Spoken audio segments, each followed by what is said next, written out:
you God? Dear God, who are you? Exactly, who are you? I want to reach you, and I want to know you. I want to call you Father and feel the right emotions behind the word. How may I know you, O Lord? I want to know my Creator. I want to know you. You who challenged Job to understand that you are far above and beyond mortal men. In Job 38, you said to him, "Where were you when I laid the foundation of the earth? Tell me if you have understanding. Who determined its measurements? Surely you know. Or who stretched the line upon it? On what were its bases sunk, or who laid its cornerstone when the morning stars sang together and all the sons of God shouted for joy? Or who shut in the sea with doors when it burst out from the womb, when I made clouds its garment and thick darkness its swaddling band, and prescribed limits for it and set bars and doors, and said, Thus far shall you come, and no farther, and here shall your proud waves be stayed. Tell me, O God, how to know you better. I am weak with desire for you."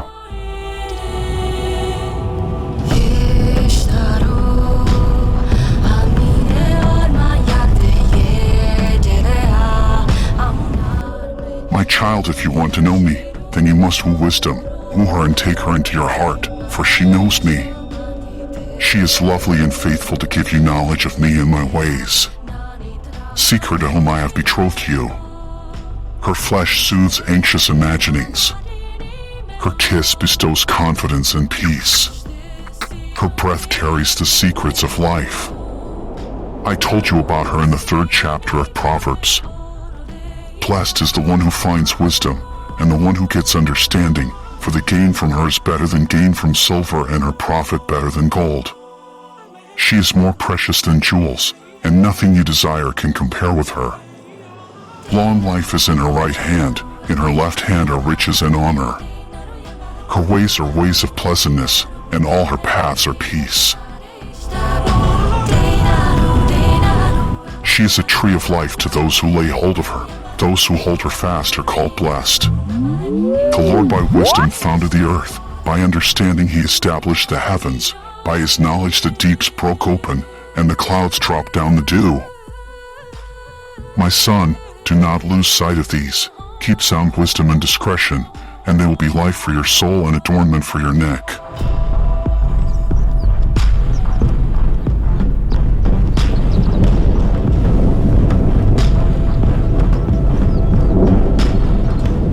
Then you will walk on your way securely, and your foot will not stumble. If you lie down, you will not be afraid. When you lie down, your sleep will be sweet. Do not be afraid of sudden terror or of the ruin of the wicked when it comes, for the Lord will be your confidence and will keep your foot from being caught. My son, I hear your plea. Now hear my answer. Seek wisdom. She is not hard to find, for she seeks you now, calling out loudly in the streets to invite you into her arms. Have you not read her invitation in the 1st chapter of Proverbs?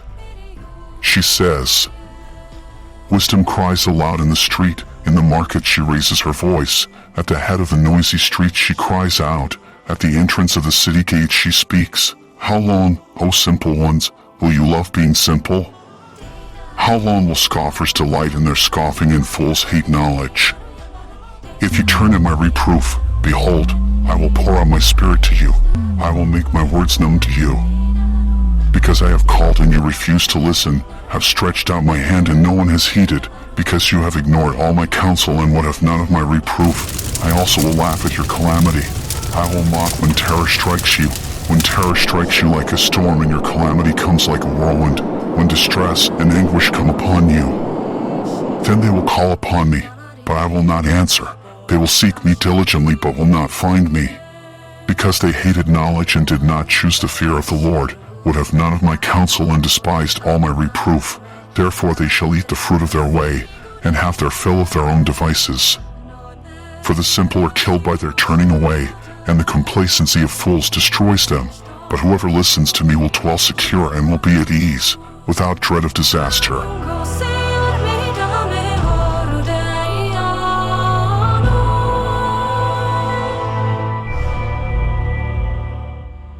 I I hear you, Lord, and I want her. I want wisdom. I crave her. I don't want to go through my life without her. I'm not living if I don't have her. That's the feminine I chase. I can't do without her. I crave her touch of enlightenment. When she kisses me, all things become clear and I am not vexed by issues nor problems. Her hugs of security put me at rest. I can attest that with each hug, it becomes the new best. I appreciate her lectures of corrections. How stern she can be. Out of love she teaches the way to life. I admire her silence of affliction. She backs off and gives me the silent treatment when she knows it is needed. She knows why I'm being stubborn, exalting my will over the sovereign's will. Her protective actions are real tearjerkers because she delights in me. Her warmth of kindness is never overbearing. Who is as kind and courteous as she? No human or angel can dare compare.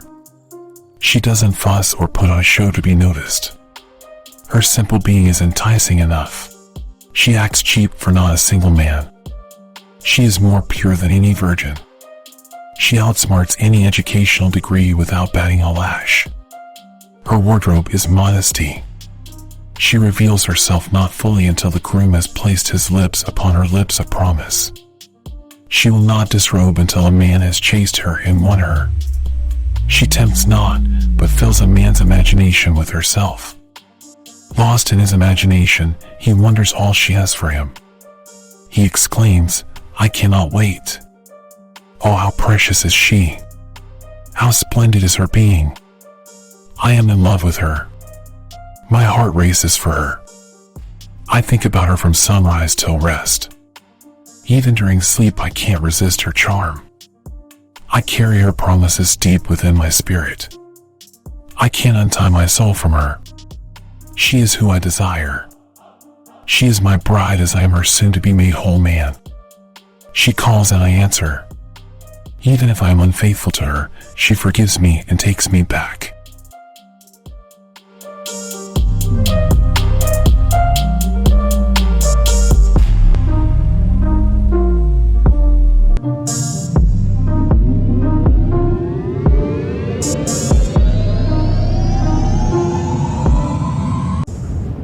Your prayer has risen to me like sweet incense, and my nostrils are filled with your humility.